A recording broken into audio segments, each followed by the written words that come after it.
యాసంగి పంటలో 512 కోట్ల రూపాయలు ప్రభుత్వం బోనస్ కింద రైతులకు చెల్లించాల్సి ఉంది.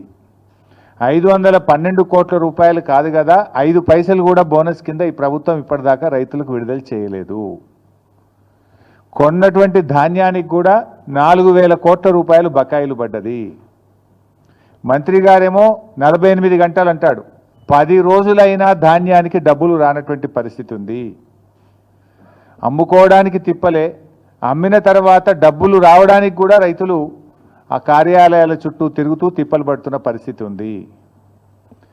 కొనుగోలు కేంద్రాలకు వచ్చి కొనుగోలు కేంద్రాల్లో రోజుల తరబడి ఎదురు చూస్తున్నటువంటి పరిస్థితి.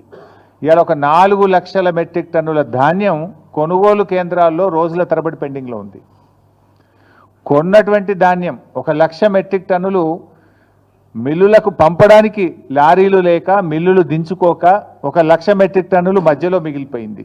అంటే ఎంత ఉదాసీనంగా ఈ ప్రభుత్వం ఉంది, రైతుల పట్ల ఎంత నిర్లక్ష్యంగా ఈ ప్రభుత్వం వ్యవహరిస్తుందనడానికి ఇది స్పష్టమైనటువంటి ఉదాహరణ.